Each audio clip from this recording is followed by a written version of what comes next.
Heavenly Father, Heavenly Father, Divine Mother, Divine Mother, Friend, beloved God, Friend, beloved God, Great Masters, Great Masters, Jesus Christ, Jesus Christ, Babaji Krishna, Babaji Krishna, Lahiri Mahashai, Lahiri Mahashai, Swami Sri Yukteswar, Swami Sri Yukteswar, Paramahansa Yogananda, Paramahansa Yogananda, and saints of East and West. and saints of East and West. We invite your wisdom into our hearts, We invite your wisdom into our hearts, that we may see the world as you see the world. that we may see the world as you see the world. Vibrations and energy, Vibrations and energy, thought and energy, thought and energy, action and energy. action and energy. Om. Om. Peace. Peace. Amen. Amen.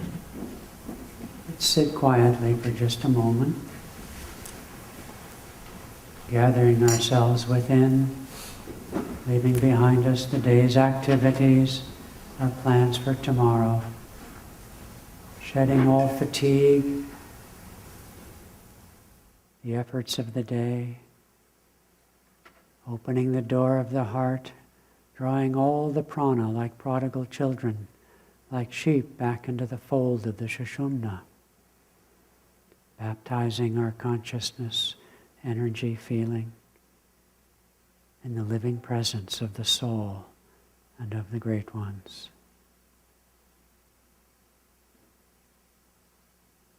And lift the natural love of the heart into the light of the spiritual eye, uniting reason and feeling in the timeless, eternal present of now.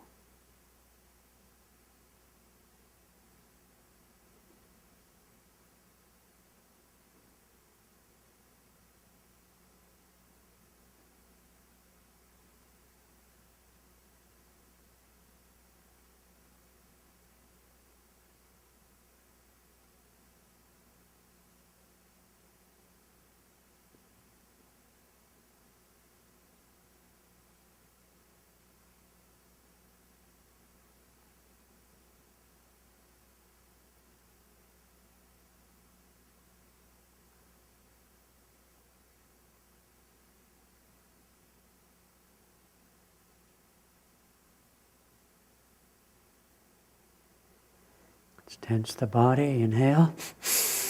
Vibrate with energy and exhale. One more time, inhale and tense. Exhale. Relax and be present.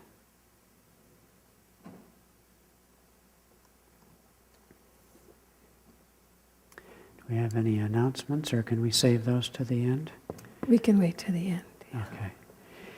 Now tonight we are going to make allowance for discussion. In fact, we'll do so at the end of each chapter, like we talked about. Simply speaking, last time not only was it introductory, but the fact is we didn't plan any time, so it helps to know where you're going.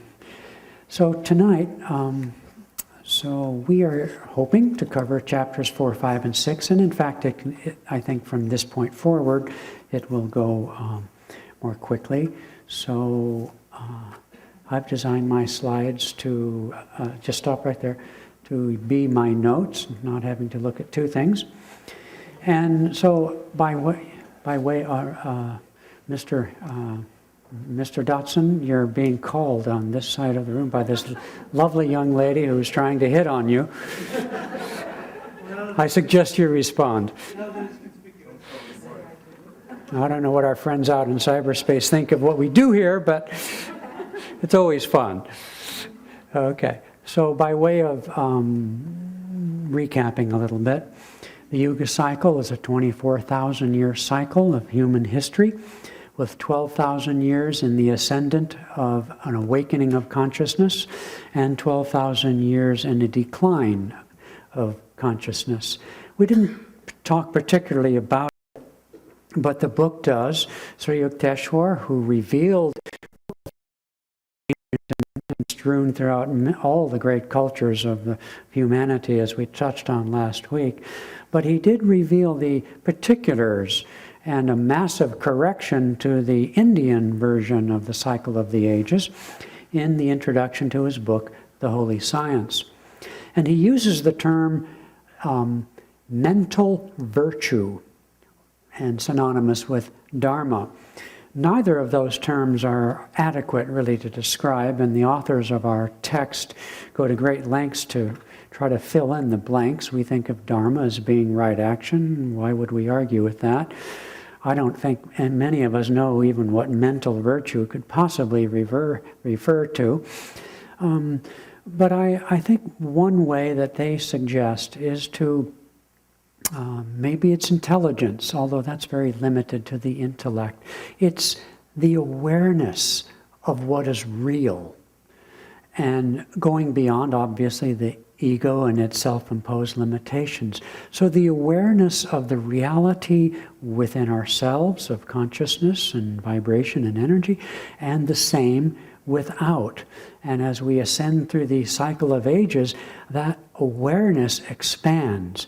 And virtue, very much in the vein of how Patanjali speaks of the Eightfold Path, yamas and niyamas, and our preceptors here too, which is to say that virtue isn't imposed upon us by some social rule or some grit your teeth kind of self-discipline or what have you. Mental virtue is simply the product of what you are and what you see. No one has to impose it upon you. And so mental virtue is the natural harmony, let's say, in the ascendant, that comes upon a person, the natural intelligence, the natural kindness, compassion, the natural tendency to do what is right and harmonious that comes with an expanded consciousness. So no real words can mention that. The four ages are in respectively 1,000, 2,000, 3,000, 4,000 years in length, and have, like bookends on either end of those periods of time, a transitional century or centuries equal to 10% of the main body. So we are in Dwapara Yuga, which has a span of 2,000 years, 10% or 2 centuries both coming in and 2 centuries coming out, for a total length of Dwapara Yuga of 2,400 years. Okay, so now we are in their description of ascending Dwapara Yuga. And although I know these slides aren't all that visible, they're better to look at than me. So to reflect then, ascending Dwapara, as I just said, 2,400 years, beginning in approximately 1700 AD, for 2 centuries, was the Sandhi, the transition into Dwapara proper. Where are we?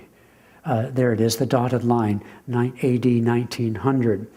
Dwapara then will go another 2,000 years, and then with a 200-year Sandhi coming out of it into Treta, the 3rd year will end then at 4100 AD. So our subject here in this chapter, actually all 3 of our chapters, has to do with various attributes about the age in which we are living. You could say, they say, that we are in the 3rd century of Dwapara, starting at 1700. But as they themselves analyze it, and when you remove the Sandhis of the 200 years, we're only into it 114 years into the body of Dwapara. And we have another almost 1900, 1800 and some odd centuries yet to go in the proper of it. So some of the things we're going to be talking about tonight are clearly potential, but just as clearly, even more clearly, not actualized at this point. Okay. So they first launch into, they remind us, as we talked about last time, and this reminds me of conversations about like gender differences, for example, or racial differences, or, Hindus versus Americans or something. Any of those kind of conversations. Once you launch in that direction, you're bound to trip yourself up, because you'll say something general, and then somebody I love that joke Asha and Swami had between them once many decades ago, and Swami was standing there talking, and he says, you know, the problem with women, he said, is they take everything personally. And in this small crowd of people, men and women, Asha piped up with a big grin on her face, but I don't. You didn't get it, did you? Okay. Well, you think about it, you'll get it. And so they remind us then that when we're talking about attributes of consciousness, we are talking about the general run of people. And in every age, there we have it, Einstein, Yogananda, Gandhi, and so forth, there are men and women who are of a much more elevated consciousness as well as their opposites. So that's kind of our caveat, if you will, as we begin this discussion. So they begin with the attributes of consciousness, and they sort of slip back, if you'll pardon them, into Kali Yuga in describing it, because without some sort of contrast, duality, it's a little hard to get the full gist of it. So they created this sort of a chart, Kali Yuga versus Dwapara Yuga, attributes of consciousness. So far in the book, I don't remember when they bring it up, but I decided to pop it on my slides just because of who all of you and we are, which is Kali Yuga is sort of anomalous with the Shudra level of consciousness, the uncreative peasant consciousness, carrot and stick consciousness, day by day kind of living consciousness. Dwapara, then, we're all Vaishyas, and as we say in America, or used to in an earlier generation, the business of America is business. And that's very much our self-image, very commercial and so forth, oriented and self-defining. You know, I get bulletins and publications sent to churches, for example, and it's all about how churches can make money and so on. And so that's very important to us. And America, which is one of the leading countries expressing attributes of Dwapara consciousness, well, need I say more? And so anyway, some of the attributes of Kali Yuga, personality and consciousness, are those who are passive and accepting, subjugated whether by force or simply their own difference to or lack of awareness and energy that they might be able to create a better life. One of the themes that are very much being explored in our culture has to do with exploitation.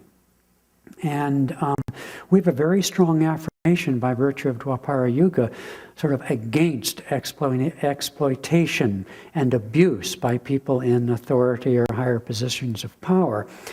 We're not yet and far from being balanced by, well, okay, how does that happen? Takes two to tango. And so, yes, by also, who accepts treatment? We see this in codependent behavior as well. It's not necessarily always one person beating, you might say, on another. So right now in American culture, we're still focused on the abuser and on the whatever the other is. But in Dwapara Yuga, in any case, we are standing up for ourselves. You know, freedom, or to pursue happiness, and so forth. We are self-motivated, self-interested. In Kali Yuga, which almost nobody, including some very famous kings and so forth, down through the Kali, weren't even literate. And so intellectual pursuits and literacy and so forth was simply not there. And, you know, people weren't much interested. Certainly a king could have been literate if he or a queen wanted to be, but often they were not. We are not only very reason-driven, but we are curious. Hence we surf, we look through magazines, we're interested in all sorts of things. And of course that can be a downside, even a dark side for us. We're so much overstimulated. The Kali Yuga Shudra only perceives the obvious. I'm hot, I'm cold, I'm hungry, I'm full, sort of very sense-bound. We, on the other hand, think in longer rhythms. We think about, well, what I'm going to eat tonight. I'm going to have a big banquet tonight, so I'm going to have a light lunch. Hopefully we think much longer rhythms than that, but we're more conscious. of the future. We're more conscious of how many bonbons we eat and what it might do. Okay. And as I sort of indicated earlier, accepts the right, others' right to rule us, whereas we, for the most part, reject authority, question authority, and we certainly completely reject hereditary rule. Okay. Other aspects of Dwapara consciousness, I touched on this last week. The book, naturally, as anyone would do in a complex presentation like this, you're constantly cross-referencing. But what is known and what I was taught in my classical scholastic upbringing was that the age of so-called enlightenment began in 1600, which was the very first century of Dwapara Yuga in its first century of transition away from Kali Yuga. That age of enlightenment continued through the 18th century, which was then in turn the first century of the Sandhi transitional century into Dwapara, as opposed to the last transitional century leaving Kali. And some of the most famous people of that time representing the age of reason. They quoted this amusing anecdote about the king and queen of France, who were just shocked to imagine their subjects would reject the notion of their hereditary right to rule. Padma and I are watching, I don't know if John Clark's here tonight, but there he is. This thing about the royal families at the turn of the 19th century and the three great kingdoms and families of England, Austrian Empire, and the German Empire, four, I guess, and the what do you call those guys? The Russian Empire, the Romanovs. And it's essentially portraying these families in much the light of the aristocracy gone to seed. The arrogance, the lack of intelligence, the lack of energy, not of all of them, of course, but a constant theme of the early 20th century, even the humorous P.G. Wodehouse, fun at the declining morals and intelligence of the British aristocracy. That was very, very much a theme in the final transition out of and into Dwapara proper. And as Sri Yukteswar in his introduction puts it this way, and this is a wonderful thing to kind of meditate on. This is more individual than our subject matter, but something to relate to and affirm in our own personal lives. He says, in Dwapara Yuga, people begin to have respect for themselves. You know, last names largely didn't exist in Kali Yuga. We were talking to somebody just yesterday who talked about, Morley's sister at dinner the other night in India, the evolution of last names and so forth. There's a story that Napoleon in France initiated the use of last names. That's a little fuzzy to my mind. But the fact that, and many names that we inherited were the names of the river where they lived, the names of their trade, you know, like a blacksmith or something. And the idea of myself as an independent person, as an individual, we take it for granted, but it was not so taken for granted and not so long ago. Other aspects, more outward than in consciousness, now we're moving into in Kali Yuga. We know almost really as close as 100 years ago, and in India far less than 100 years ago. But using this figure for our country, people lived in villages and farms, 80% of the population. Now that's completely opposite. Most people on the planet in Kali Yuga were involved with agriculture in some form or another. The aristocracy was extremely small. That's switched back. Now we could talk about where that might go, but that's not apropos right now. In Kali Yuga, there was very little trade, commerce, and little use of currency. In the original colonies, which is pretty much into beginning Dwapara even, the coin of the realm, they used, the Spanish doubloons, anything they could get their hands on was used. Their currencies were much more, much different than we think of it, with the dollar being what it is. no expectations for self-improvement. If you were born to a blacksmith, you were going to be a blacksmith. And if you were a woman, it was a lot worse. And here we take it as an inalienable right. I can't say that word very well, but our Constitution essentially says that we have the right to pursue happiness. Now, but our authors bring up an interesting point. Because in our way of thinking, which, as Swami Kriyananda puts it, coming out of Kali Yuga, we're very... Toolism is the word he coined. We think in terms of machines and tools coming out of Kali Yuga, thinking of things. And so we think that the Industrial Revolution made all these changes possible in Dwapara. But our authors posit from the thesis from the standpoint of the change of consciousness, the awakening of subtle energy owing to these planetary movements that are described in which more energy comes to us, that it's the awakening of the energy that had people wanting to find labor-saving tools, suddenly discovering things right in front of them. Later in the book they talk about the fact that in declining Dwapara in Greece, there was a man who invented Hieron, or Hero, or Hieron, depending where you read his name, invented even a steam engine. They thought it was a toy, because coming from the higher ages, the mental powers in which everything was done through consciousness, to make something like that was laughable. It was a toy. They didn't know what to do with it. They weren't interested in doing anything with it. As the Kali dawned or descended on them, they thought in terms of brute force, use of slaves or whatever it might be. And that's what attracted them. That's what they saw as being handy and so forth. So this movement of energy, this quickening of intelligence and wanting to get ahead, if you will, and all these things I've already mentioned, they posit to us was really the engine behind the Industrial Revolution. People wanting to move. I mean, the migration of people to Europe, to the new, what did we call it? The new, not the Promised Land, the New Land, or whatever America was called. The New World. The New World, thank you, was, what makes the book of history.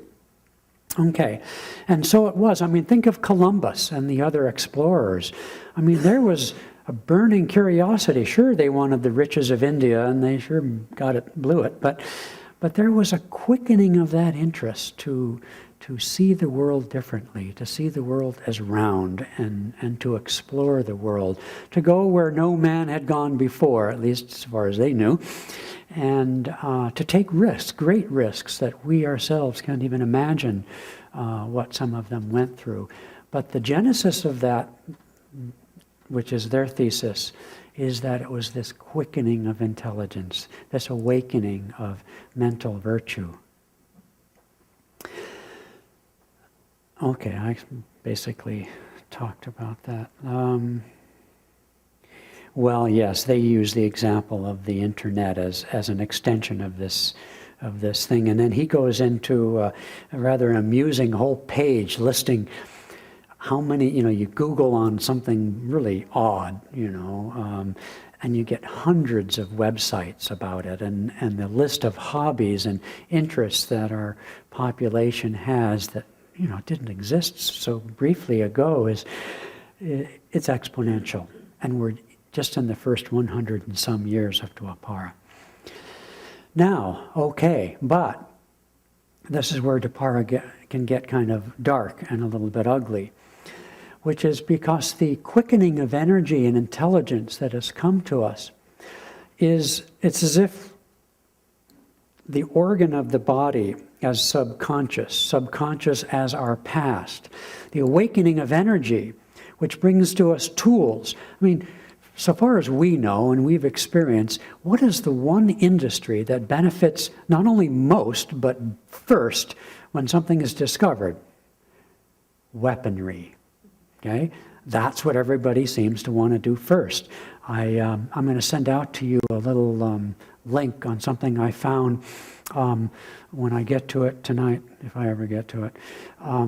on psychic abilities, and how the Stargate program with the CIA wanted to see if they could define, refine, and use remote viewing for intelligence gathering purposes. They decided they couldn't, but DuPont company put together some scientists to try to remote view to the future so they could file patents on inventions that were to come. In any case, I don't know even why I said that. Anybody know? Oh, because right now, it's like our organ, our subconscious mind, is Kali Yuga. We're Kali Yuga machines. We're Kali Yuga, maybe not you or I, of course, but for the most part. So this quickening of energy has brought to us a great deal of greed. And, the stripping of the planet and so forth, the exploitation, the explorations of the 16th and 17th centuries resulted, of course, in conquest and removal of gold and all these things from the New World and all the countries that were conquered. So the immediate usage of this intelligence and knowledge and so forth, ships and cannons, was in a Kali Yuga direction. And we're still very, very much fighting that.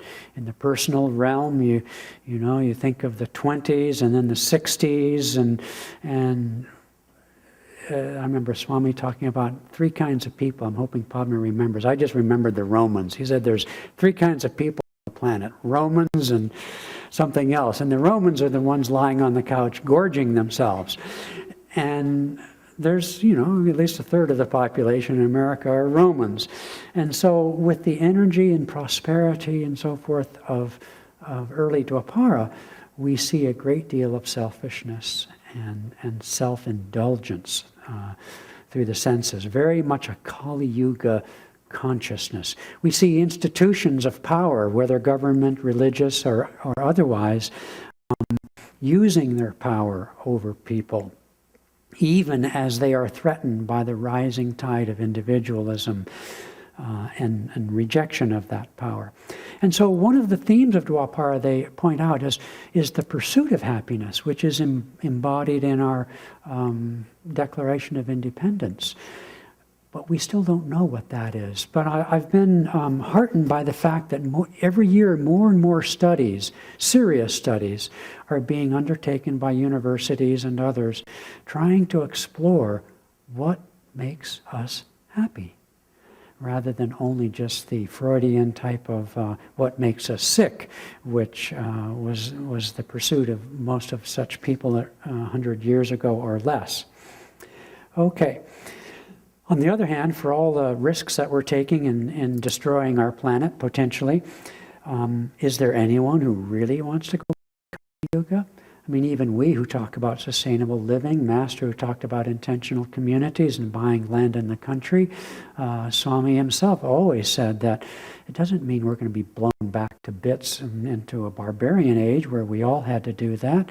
The qualities and the intelligence of Dwapara and the things that bring us a better, more comfortable, safer, healthier lifestyle are things we'll take into Dwapara, not reject. It's a both-and thing. Okay. Institutions. We take it for granted the government for the people, by the people, of the people should serve us, not the other way around. That was not at all the assumption in Kali Yuga, and it's certainly not the assumption by Kali Yuga institutions that are still here. Because, in fact, institutions in Dwapara, at least for now and for the foreseeable future, are still very, very powerful and gaining in some camps power. Those global corporations, I forget the term they use for them, have no allegiance to any country now. It's like a huge new creature is rising from the sort of the ocean, if you will. Something national, intranational, something like that. And countries they're often larger in their financial prowess than most countries. So the power of institutions will continue even as the power of the individual exponentially rises. We're seeing, Gandhi would be one clear example, Martin Luther King would be another example, and we believe Ananda will be seen someday as another example, that small groups of people can affect change. You can change an entire corporation with 5 or 10% of the voting shares, because in group dynamics, most people cancel each other out. And we realize in a democracy, for example, it doesn't take that much to swing the vote. It's actually a fairly small number of people, if they're focused enough, can take control. We now view large institutions, well, at least you and I do, as inefficient, and that consciousness is growing. And of course, these are just some of the people who, as single individuals, made an important difference in our lives. Okay. We now take, at least in our country, although I have to put my tongue in cheek, being something of a political skeptic, in any case, relative to other countries, we consider the rule of law as a given, at least in the ideal. They pointed out that the famous Greek democracy experiment was really a bit of a farce, and it was descending Kali Yuga. Only landowners could vote in Athens. It's just Athens, right? Not Greece. Don't kid yourself. And male landowners, right? It lasted a few years, maybe. I don't remember that they said. It didn't last very long. They couldn't get along with anything. Imagine all those Greeks. Well, you know what Greeks are like. Anybody a Greek? Okay. I've been to Athens. I've been all over Greece, actually, and it was kind of greasy. Okay. Let's see. In Kali Yuga, we had the Magna Carta, for example, which very much set the stage for Dwapara Yuga in its own right. Yet the so-called law under monarchies was always subject, and this is what we're seeing in this program, is always subject to the whim of the monarch. They would dismiss their parliaments. This is in rising Kali Yuga, as it was approaching Dwapara Yuga, when the kings were being at least partly overthrown, just as we moved into it. They still retained their right to rule. Okay. Now, this was a list, I just copied it out of the book, of all the different documents which affirm the rights of the individual.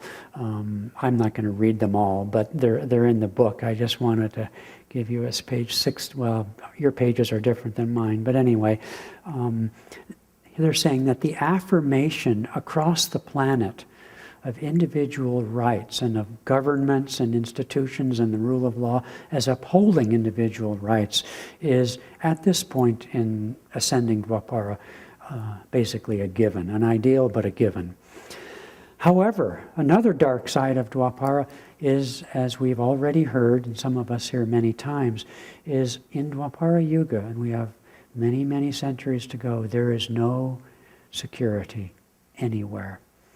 9/11 is just nothing compared to what is probably coming and what many countries today already live with as a reality in their social fabric. Democracy can only work as a noble ideal if noble people run it or participate in it.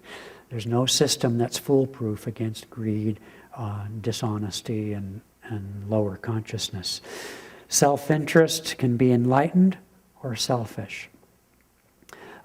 When it's selfish and it has power, it creates competition.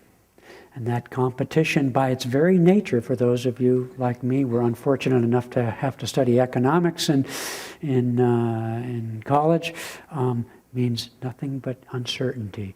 What competitive titans in business used to do or do today to manage their uncertainty, they buy each other up. They buy each other's competition because they need to lower the level, the noise level of uncertainty in order to, make profit. Weapons of mass destruction cause mass destruction. That's what they do. And that's what they will do. And so too in globalism, we all rise and we all fall. That's a joke if you're a Catholic. We're all tied together, you see. Because until the consciousness changes at least sufficiently to impact the overall the uncertainty quotient will continue. Okay, do we have more? Oh, now it's unstable. Before it was uncertain. Okay, they talk about, and this is woven through the book, and I just threw a bullet out there, but one of their theses is that in the Sandhi periods, you'll see it later in the book, in the Sandhi periods, even in the higher ages, every time the Sandhis occurred, there were global weather changes and cataclysms and so forth. And the point being here is that our consciousness, and this is something people in a room like this don't generally have a problem with, but what we're seeing in the world today very much reflects the uncertainty, the instability, the wide spectrum of levels of consciousness in this turbulent period when Dwapara is attempting to assert itself. Remember that story Yogananda told, how during World War II there was this immense windstorm in Los Angeles. It was reported in the papers, and in the course of that windstorm, he instructed one of the disciples to take off her shoe and tap one of the steps and say a mantra. Nobody seems to know what the mantra was. And immediately the wind ceased, and the newspaper article noted that how quickly it had ceased. Well, in the higher ages, that ability. But even Swami certainly saw this actually exhibited in Mexico. But we hear of such things as rain dances and so forth. A holdover from a higher age, mostly imbued with a lot of superstition, but some people have the power to affect weather. Okay, and at the end of that chapter, and I think this might be my last slide, they do sort of hint, because Yogananda did, many of us know, that even though the message of this book and the message even of the teachings of Ananda based on this whole thesis of the cycle of the ages and our being in an ascendant age is a hopeful one, nonetheless, they do say that partial planetary dissolution has, you think of the great flood myths down through history and so forth. Partial dissolution caused by mankind one way or the other is nonetheless possible even in this ascendant age. Polar shifts, meteor strikes. I mean, it's just amazing to me if we, as people like we do, think in terms of the relationship between consciousness and objective reality, physical realities. When you step back and survey entertainment, movies about the future, I don't know of any movie, not that I really watch any of them, but so far as I'm concerned or aware, futuristic type movies depict a very sterile, sort of metallic, empty, destructive, dark future. One could say a lot about popular music, but I'll skip that. But certainly within the realm of debate and articles, lots of warnings about pandemics, meteor strikes. One day they say, no, we're not likely to be hit. Next day you see an article that, yeah, it's possible. We don't know where all the meteors are, and so on and so forth.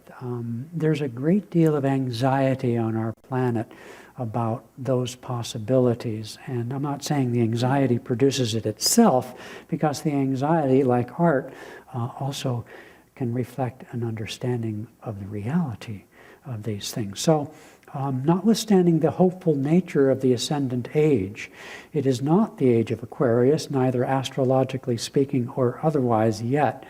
It is not a very high age that we're in, but it is a hopeful age. So, is that my last slide? Yeah. So, I'm going to pause there. Questions? And see if not questions, comments. I'd prefer comments. Mark. I have one question, it's very brief. So there are two sandhis then in each. So first is the Kali proper is 1,000 years, and bookended with 100 on either side. And then Dwapara Yuga is bookended by the 200 years, so there's really a 300-year period of transition. Yes. Yes. Between those particular two. Yes. And then the fourth one, 4,000 plus 4,800. So 1,200, 2,400, 3,600, 4,800 equals 12,000. Yeah. You probably think I'm good at math, but I'm not. Last time you mentioned something, the precession of the equinox, if you could explain that a little more. I'm going to ask Beg something or other, let's reserve that topic. It's highly technical, and even if I were intelligent enough to speak intelligently about it, it fascinates me, and it'd be worth talking about to some degree. But can I recommend, as I did last week, that you read the appendix?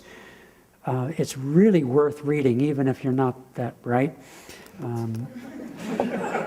I'm referring to myself, visualizing these planets. You know, I'm still back with apples and oranges, you know what I mean? But I'm getting it more and more as I tune into it, and it's fascinating. The authors of this book chose to dodge the bullet. Okay, it's not just me dodging a bullet.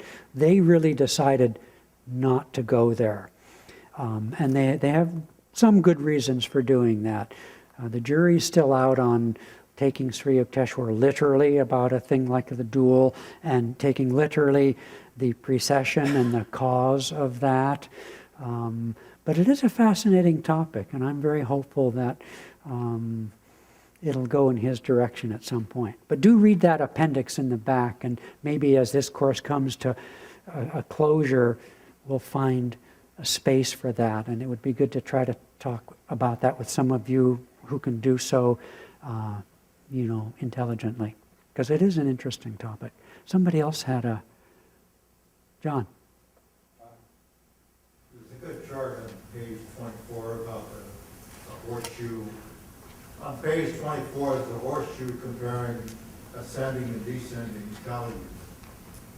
You kind of see, go across what's happening in certain places.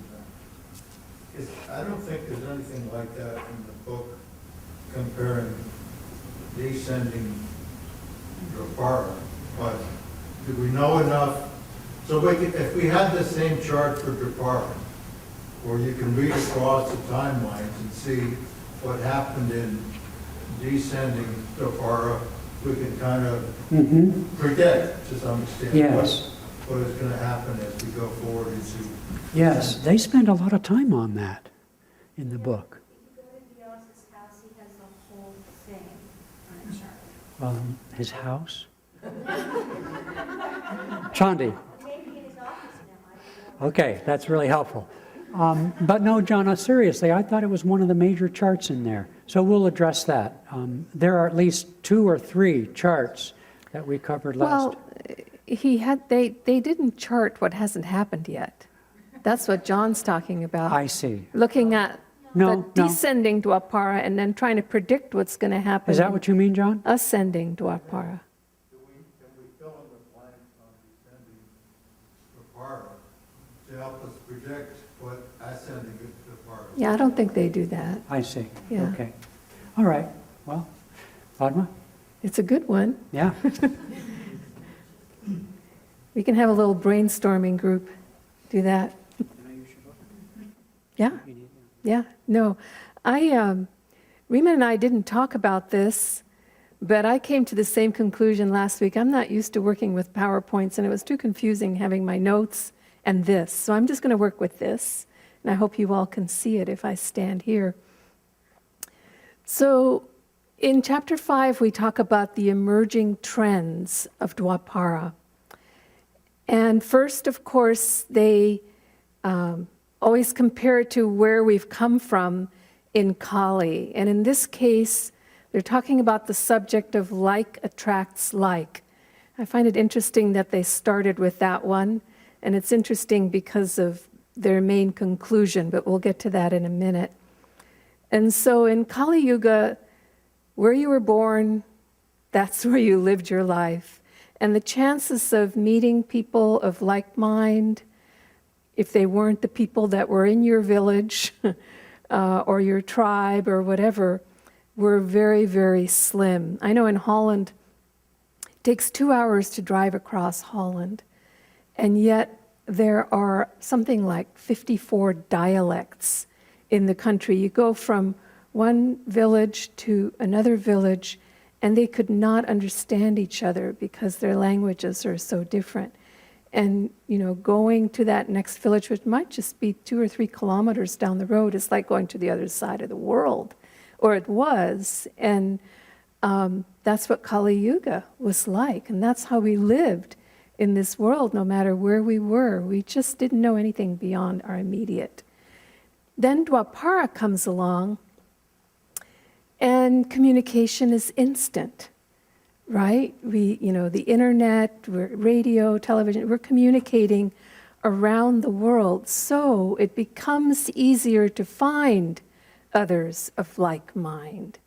And like in the last chapter, when they gave that example of on the internet, if you have a special hobby, like they mentioned soap makers, they found over 1.4 million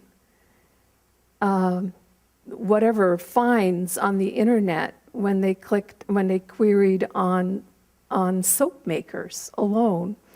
I know I remember Usha found her mother was dying, and she found in the mother's attic her old doll collection. She went on the internet, and there's people who collect those things, and she earned thousands of dollars from these people who treasure things like that. So it's just an amazing. One of those was Camino Farms, by the way. Yeah. So anyway, the point is we're able to find others of like mind very, very easily in Dwapara. So the result, I quote Yogananda here, communities will spread like wildfire. People will naturally find one another and gravitate to one another. Let's go to the next slide a minute. So you have ecological communities, social ones, spiritual ones.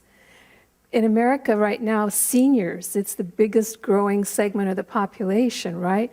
Seniors' retirement centers and communities are just sprouting up all over the place. This is not from the book, but I had the theory in reading this that someday we might not have countries with heritage in common. We might, have entire countries that are people of like mind choosing to be together in one nation. It'll just be sort of an interesting process here. Let's go to the next slide. Education. Education during Kali Yuga, as Riemann already mentioned, was virtually non-existent. Illiteracy was predominant. People didn't learn how to read or write unless they were royalty and wanted to do so. They were wealthy, or it was required by their occupation, like being a priest or something. They would then be educated. It wasn't until the late 1600s, so the end of Kali, when we were entering that first Sandhi, that education for everyone began to come into being. And it wasn't until the 1800s until public funding for education began. And in the early 1900s, mandatory education actually began, which is not that long ago. We just take it for granted. Higher education had a similar, now this is mandatory education in the 1900s, not just in America, but in all the sort of developed world at that time. And today it's in most of the world, but not all of the world. Still, higher education had a similar timeline. In Kali Yuga, it was mostly the study of religious materials or academics, philosophy possibly. But now in Dwapara Yuga, let's go to the next one. I have that somewhere else. Anyway, in Dwapara now, it's more, the maths and the sciences and all the other subjects that we've grown into, and we don't just have to study religious dogma, for instance. Public schools, as a step, were okay because it got everybody some education. I know when we immigrated here from Holland, where I went through 4th grade, I came here in 5th grade, and I was just aghast at how little you had to work in order to be in the American school system. It was a joke. They didn't really teach you how to study, and you could get all the way through high school and barely know how to spell your name. Whereas in the European system, it was much more focused on the academics and learning to study, but to concentrate too, which actually has a positive side to it. So in public schools today, no matter where it is, they have big classrooms, and they have to work with the lowest common denominator in order to communicate, to everybody in the room. And so the same tests are given to all the kids, no matter what. I remember recently I saw a cartoon, I think it might have been on Facebook, and it was outdoors under a tree, and you see lined up an elephant and a giraffe and a monkey and a snake and all these different animals. And then the professor is sitting at a little desk outside, in front of them. And he says, "Now your test is to climb that tree." I mean, they're all so different. And that's what our education system tries to do, to test everybody for the same things, when we're all made differently, and we're all made individually unique. And so in Dwapara Yuga, we're starting to understand, and we're just beginning to start to understand, that we have to work with the individuals in education, holistic learning, applied learning, hands-on internships, holistic learning that includes the emotional and the spiritual, and not just the intellectual and the physical. And so we have education for life. I couldn't help it there.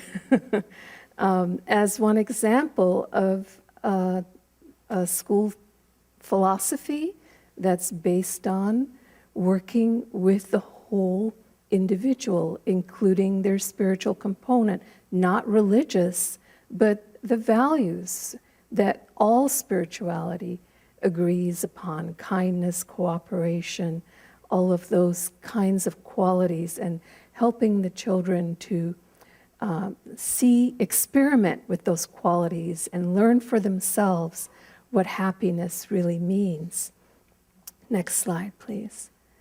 So in health and healing, again, they compare, I just have it on a one-liner, they say a lot more about it, but in Kali Yuga, they worked with things like bloodletting. There was a lot of superstition in their healing modalities.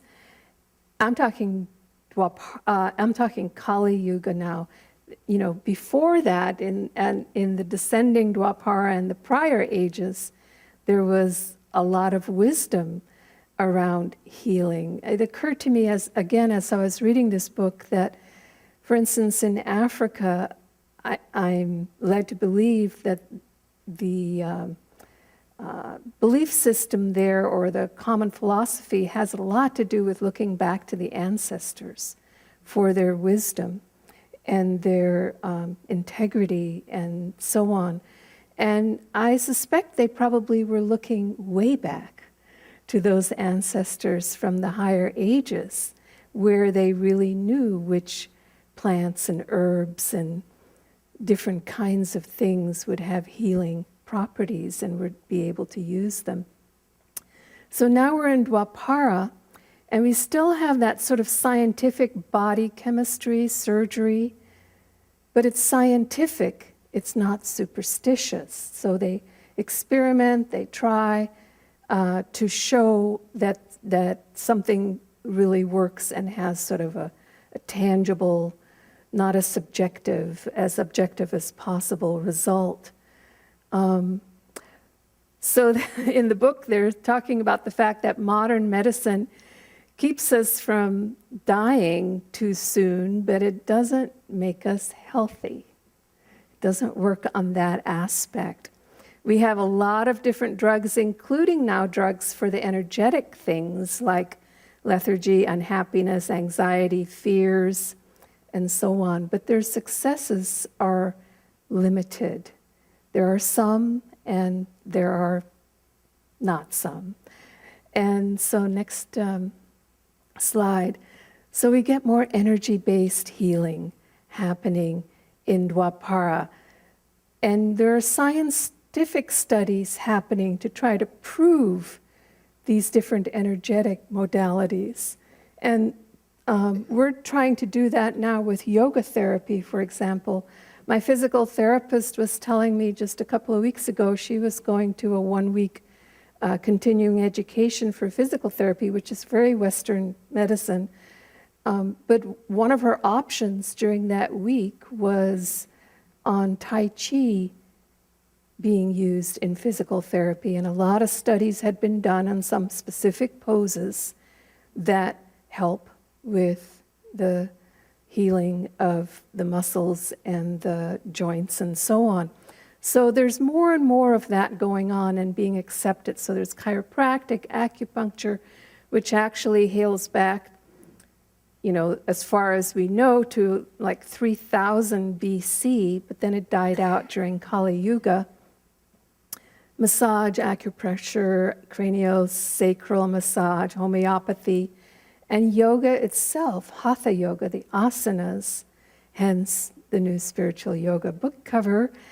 Hatha yoga is a very unique, even within these modalities, because you don't have a practitioner do something to you. It's actually the individual themselves doing self-care and self-healing, which is very, very healthy. And there are things like color and sound therapies, and Vyasa, who was one of the authors of the book, was always keen on those things way before he wrote this book. He was experimenting with sound and color therapies, and I can just imagine into the future what fun it's going to be to see all the different healing modalities that are going to come about. Next. Then in the arts, they cover the arts. Again, in Kali Yuga, everything was fixed and rigid. Buildings, churches, palaces. They did have some plays, plays would be in the court and that kind of thing. But they were all on controlled topics, political or religious kinds of topics. In Dwapara art, it's more depicting the average person and things in day-to-day life. So it's not just only the Holy Family and, the religious art of the past. And actually, as I was reading this, there's no judgment on this because, frankly, I like some of that classical art and holy art from the Renaissance, which was the upswing of Kali. It was quite inspiring, and some of the Dwapara art has gotten so individualized and self-expressive, and the self isn't necessarily always that integrated, so it's not necessarily always that beautiful. But the visual arts expanded exponentially, and they list a bunch. I just list a few of them in here: modernism, cubism, surrealism, futurism, op art, pop art, all the different kinds of art that has exploded just in the last 70, 80, 100 years or so. Let's go to the next one.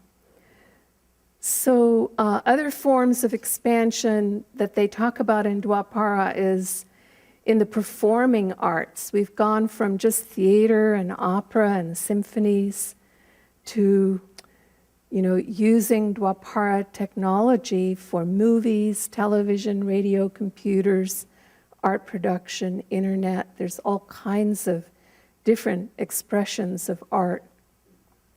In literature, in Kali Yuga, a book was very, very, very expensive, and as we already discussed, very few people knew how to read.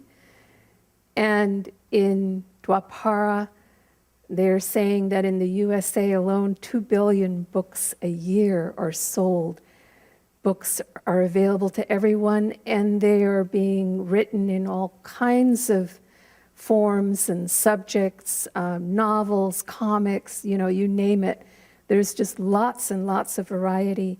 And literature has gone into digital, and then there's laser art printing, and then there's printing on paper, or where it's just on T-shirts.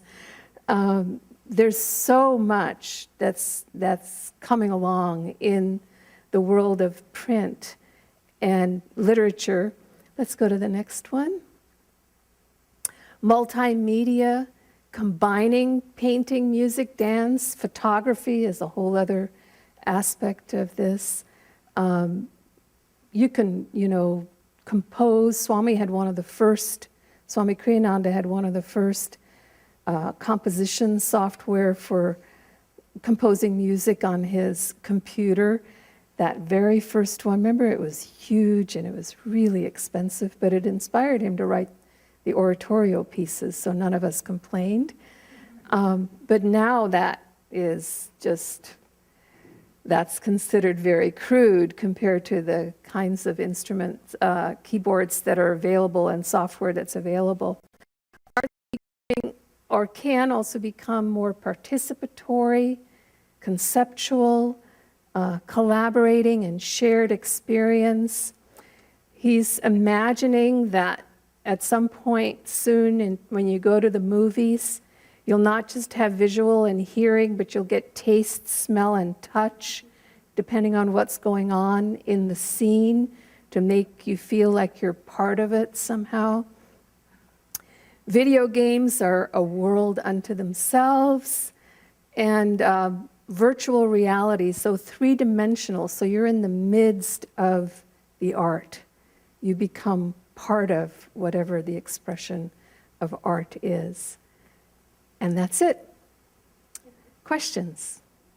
John? Comments? My last comment about comparing the descending and the Yeah. bar. One thing that's always helped me when I study stuff, particularly history, is if you could get a map of the whole world or whatever. The early cartographers would map by sail, by ship, they fill things in, but there's a lot of unknown things in there that later is added on. So if we have a picture of the entire map, at least parts of it, then it's easier to fill things in. So like, just look at the chapter on descending Dwapara. It has at the end of... What page are you on? 268. 268? Yeah. I'm going to use this one. I know we're getting ahead, but I think it helps. So at the end of descending Dwapara, right before Kali started, there was it calls the rise of cities and commerce. So we in the West think of that as the rise of cities and commerce as man progressing, domesticating, things like that. But under this system, that's actually descending. Decline. Yeah. So we can see across so we can see that coming in the next couple hundred years will be that same thing, except it will be decline of cities and commerce. Yeah. Well, I think Riemann touched on that the first night, too. We consider history as we know it, recorded history, as, man became more aware and conscious the more he was able to record. But in fact, we used to be able to communicate, without having to speak, just with energetically. And then recording it is actually us needing to write it down so we remember. So it's the same, it's backwards. I mean, you have to look at it. Yes, Karen? I'm going to switch topics to health and healing. And think that in the same way that Freeman has talked about the sort of battle between the conscious forces of Kali, or the subconscious forces of Kali, and the consciousness of Dwapara that's coming in, you're touched a little bit on the emergence of new forms of healing. But one of the things that's really interesting is that the scientific method still demands sort of proof of how do things work. And one of the ways that we're beginning to understand a little bit about how some of these new therapies Energetic work, therapies, energetic therapies work. We don't understand energy in science, but we're doing a lot of brain imaging and things like that. So here you have as far as we can tell, sort of an energy way of looking at things, sticking people on fMR machines and seeing all kinds of cool pictures pop up. We don't really exactly know what they mean, but we begin to create a picture that shows some very interesting things. It's beginning to shift people's understanding of how the body-mind thing works, and give a little bit of credence to some of these therapies. Yeah. Or not. Some of the explanations for them, for example, seem to be kind of superstitious. Well, it depends on what hasn't been discovered yet. We'll see. I mean, that's one of the things that when I heard Vyasa gave this talk eons ago, he'd say, and this is what science knew to this point, and that was the reality. And then, 150 years later, they discovered something else that totally negated what they had before. So we always have to keep that open mind that we don't see the whole picture yet. But scientific testing of this is what it's all about right now, and it's very helpful. Yes. It's in the slide before where it was talking, virtual reality in computer games.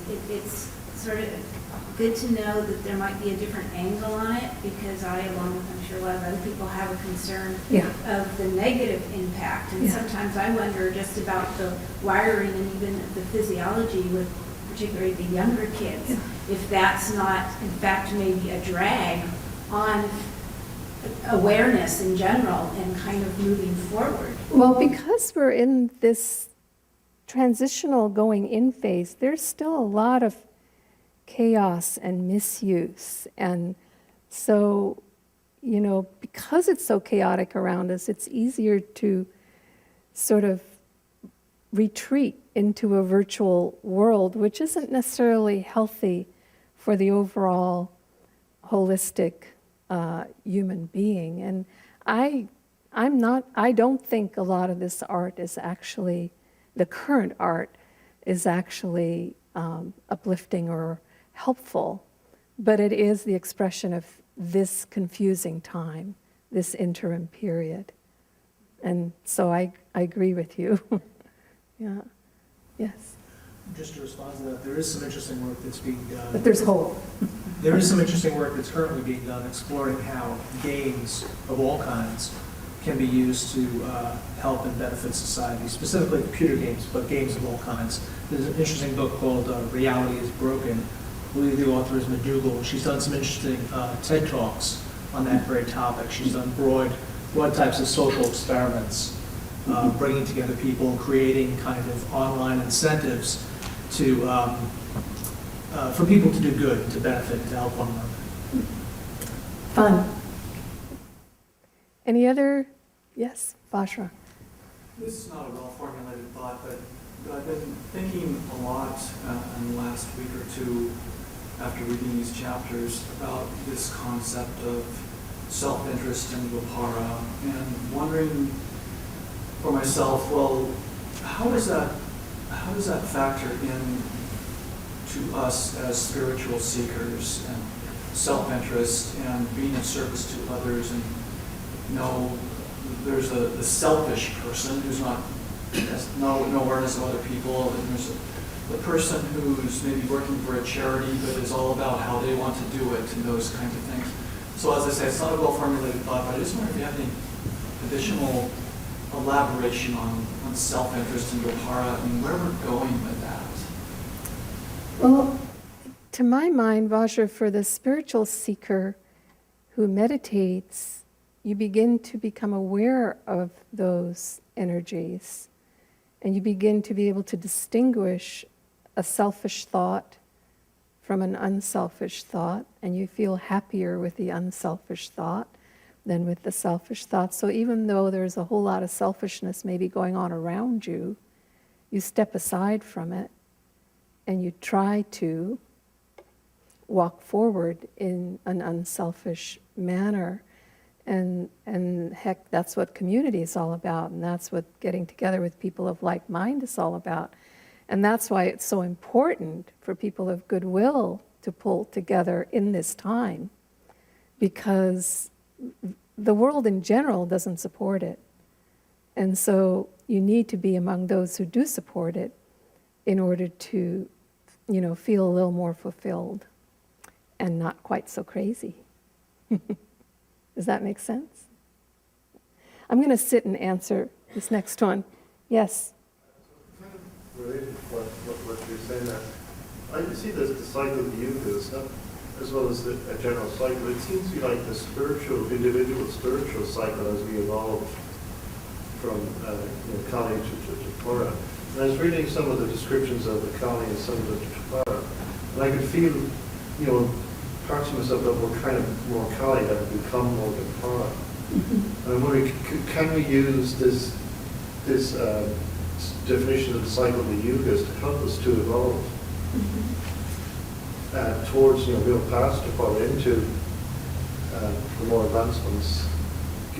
Can we use it to evolve, ourselves towards enlightenment? Absolutely. I think for people like you and I gathered at a place like this, that's really the essential message of this book of this thing is that we can evolve, of course, through self-effort, but we don't know what evolution is, and this gives us a roadmap, which is to say the development of the static nature of having everything fixed into a more fluid, open, receptive nature, in then refining that receptivity from the sort of the dog wagging the tail, the American, a lot of energy but not very focused, into a more mindful presence, Treta Yuga, until we achieve a complete harmony.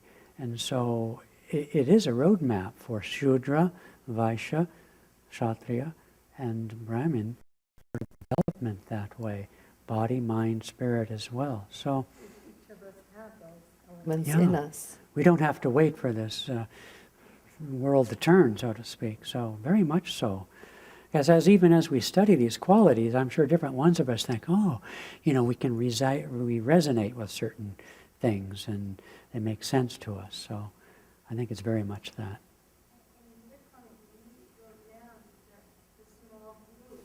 Is what level it can make an effect on consciousness. Absolutely. Just in our level of together, our group can lift consciousness. Yes. Even Ananda, that's growing so quickly, it can raise consciousness, and you find that more and more people are but amongst our groups, we're running into a lot more people who are interested in these kinds of things. Yes. So it is changing. What we're grappling with, and some of the comments have to do with discerning the value or lack of value in emerging trends and behaviors and activities, the video games and all this, that, and so forth. Because we still have a bias, a prejudice, a predilection to judge things from the outside. That's a very Kali Yuga trait. And just as television or a video game can be used perhaps to help a person grow in consciousness or awareness or in skills, so too it can be quite the opposite. So it's hard to judge the book by the cover, but we have a tendency to want to do that. And that's a very Kali Yuga tendency. In Treta Yuga, we would say that at the heart of anything in terms of measuring its relative value is the consciousness and intention behind the act. But here in Dwapara, we're not that subtle for the most part, maybe you are, and maybe some of us are, but for the most part, it's hard to discern. Like a politician gets up there and says, I'm for this, and everybody claps, sounds like really good, but you don't really know what their intention is behind it. And maybe there's something going on, usually is, behind closed doors that's the real intention. And so we're not really clear yet about a lot of these emerging trends. And some things can be used for good and some things not so good. Some things are more obvious if they're hurting people, but the other things, technology particularly, are not quite so obvious to us. So time will have to tell. And the issue we face is that in Dwapara, and somewhere in here they say it, in Dwapara, we're like adolescents. Okay, and the candy store is just opened, and it's all free.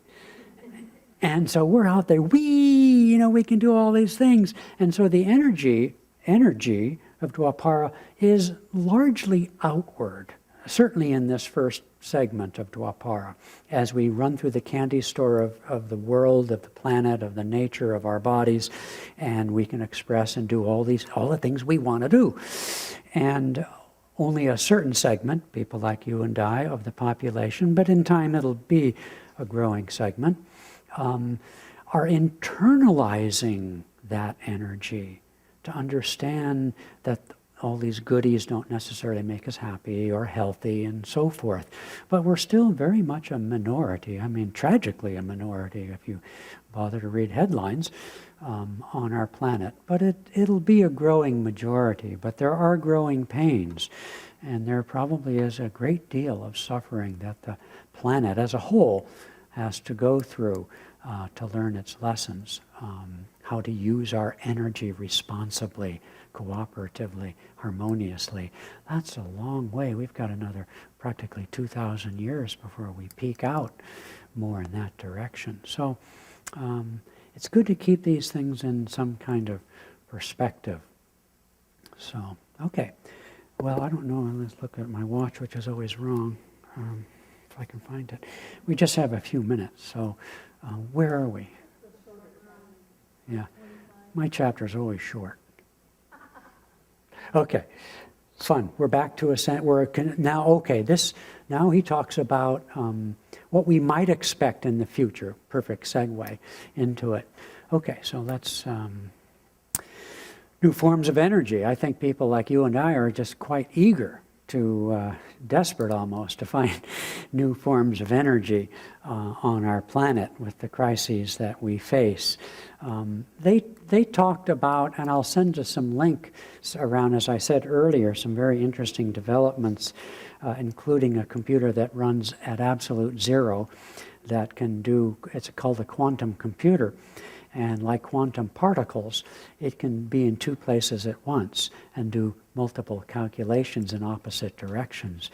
And so it's quite, it's hard for us to see right now, but I think we can take faith and hope, not that it matters to any of us in our human lifestyle, lifespan, we probably won't see that much of it, but the fact is, E equals mc squared tells us there is no lack of energy. We just have to find it, and find it in a way that works for us. And Dwapara will do that. They pointed out that so far our use of things for energy is very sort of brutish. Even nuclear reactors, which you would say are highly sophisticated, at least in terms of technology and science, are basically steam engines. They're just heating water. I mean, how droll, to push a turbine around. It's not very Dwapara Yuga. It's very crude and barbaric, particularly with the waste products it generates. I mean, it's really stupid. But anyway, but that's all we've done thus far, for the most part. For example, they talk about solar energy, and those who have measured just the mass amount of quanta that come out of the sun, we're having to convert it very crudely in these same ways.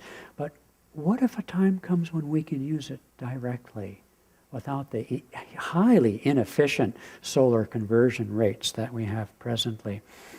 What they talk about is something that I don't know how to make tangible myself, but right now we sort of beat at forms of energy, whether it be the wind or the tides and burning coal and so forth. But perhaps we will discover how to work with existing energy that won't be so destructive to the planet and so forth. They use an example of the maglev trains where, at least they've demonstrated it. I don't know that any really exist, but in any case, using magnetic motion and so forth can lift the train off the tracks, and by alternating the current from plus to minus can draw it along the tracks. And the one thing that I find personally intriguing, since I was one of those young boys who wanted those shoes that you'd put on and you'd fly, right? Anybody? Come on, how many dreamed of those things, right? I know that they're going to come. In other words, if we could conquer gravity, gravity is the main thing we deal with, and at least as it relates to objects, including our bodies and transportation and so forth. If they can ever figure out how to control gravity, as crude as that is relative to space travel in the far future, that would be an enormous boon, at least outwardly. Population is not a pretty picture. We all know about Thomas Robert Malthus, who predicted the end of the world back in the 16th century. I should have written it down. In the beginning Dwapara, he foresaw that we would outstrip our planetary resources to feed ourselves. We have about 6 billion. Is it 7 yet? Is it 8, really? Wow, shame on us.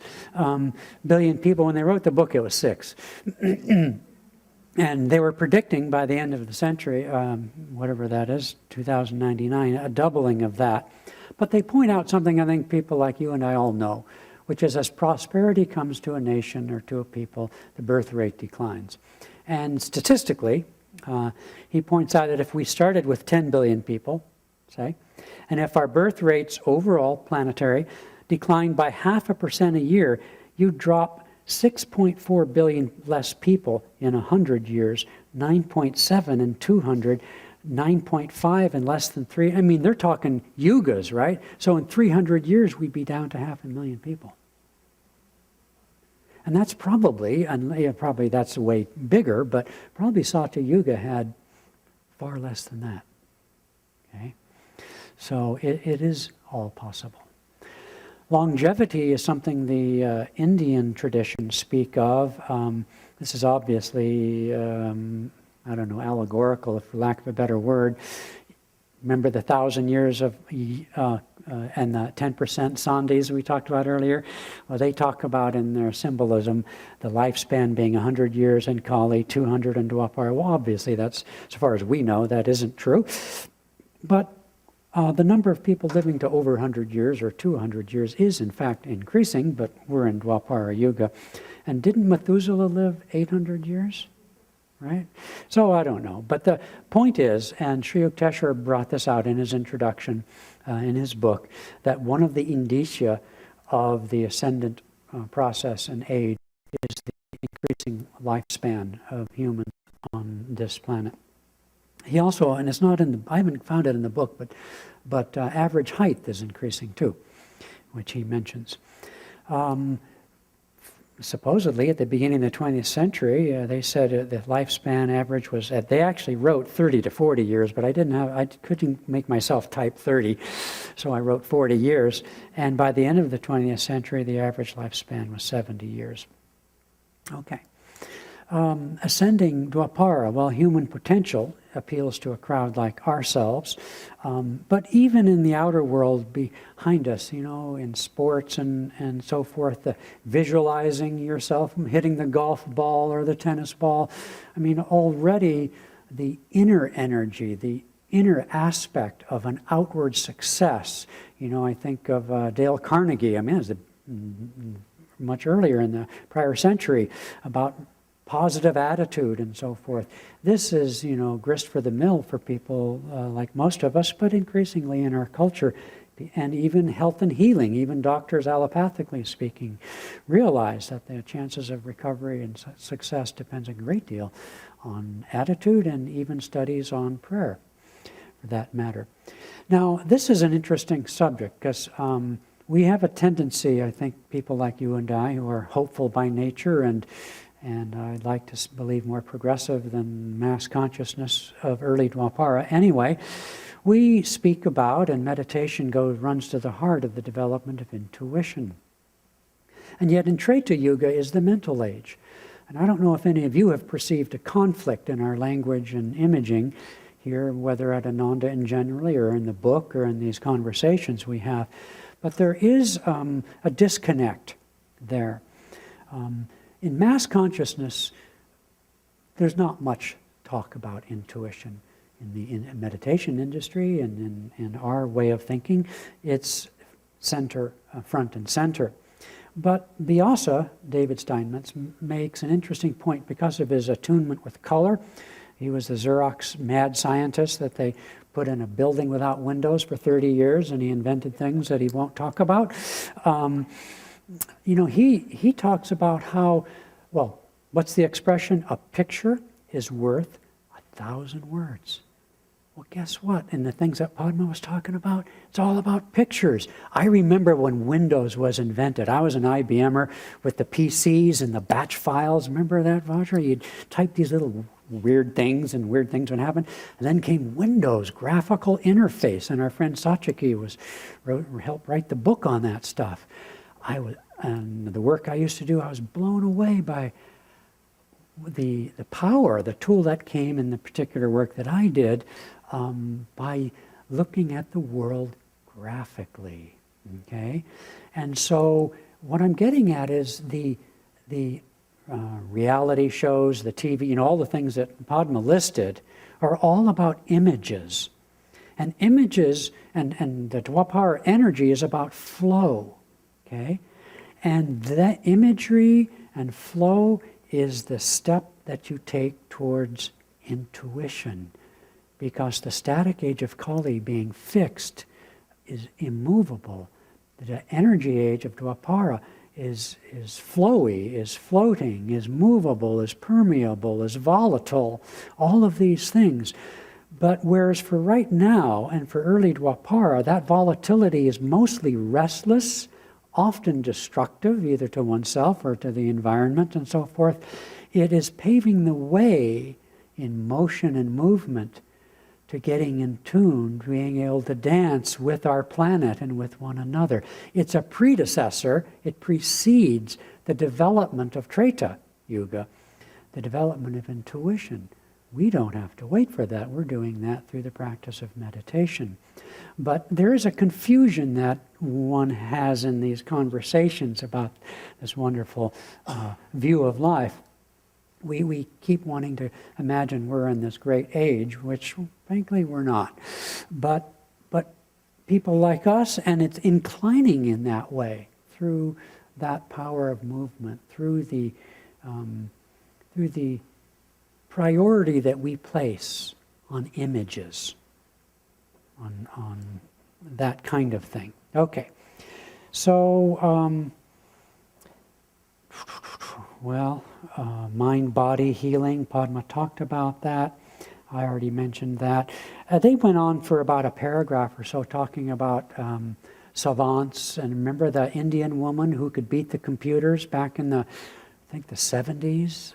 She was really amazing in the first crude computers, calculating pi or any number of things. She was faster than all of them. We have indications of that psychic power from Treta Yuga. Which moved, I mentioned already, the Stargate program and the DuPont scientists, but we talk about Tai Chi and yoga and so forth. I've already mentioned self-improvement. Yogananda said that in Dwapara Yuga, the religion of the future, and that's what we're speaking of, future Dwapara here, would be what we call self-realization.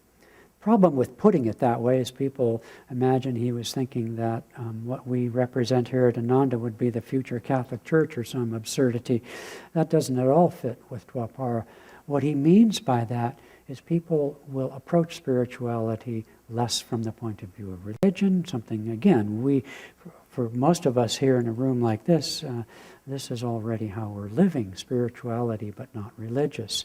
But even the faiths, which will probably survive through Dwapara Yuga, even if, as John Lennon once imagined, a time and place when there'd be no religion. In fact, as we come to understand it, that was true in Satya Yuga. There weren't even temples probably in Satya Yuga. But nonetheless, we are thousands and thousands of years from that, from the mass consciousness standpoint. But certainly in Dwapara, the mainline religions, if in for no other reason than to survive, but for the real reason, which I began tonight with, for the change of consciousness, people will realize that it's about their own personal relationship with God. Okay, so that might be the last. Oh, there's more. Oh, rats. Okay. I'm just going to scan it because I think we've pretty much touched on all that. Is there another one? Okay. Whew. All right. Well, next week, is it 3 chapters? 7 to 10. Okay. And can I just have a show of hands of anybody who's not signed up for the Mexican dinner and still needs to sign up, because we need 60 people and we need 10 more. So if you have not yet signed up for the Mexican dinner, can you see me afterwards and we'll get you signed up? Okay? That Mexican dinner is this Saturday night. In case this is a deal breaker, Lisa told me that in addition to those things that you've seen on the menu, listed on the menu, she's also doing my favorite, which is chili rellenos. Just in case you get hungry. Okay. Yeah, and those who come to the Yogasanas, and if you don't know it, the Yogasana is not the Ayurvedic topic that's been on our website for 6 years. It's knees, something about knees. Yoga Healthy for, knees, that's it, thank you. yoga for knees. So we've been trying to call people. Okay. Thank you all. Thank you.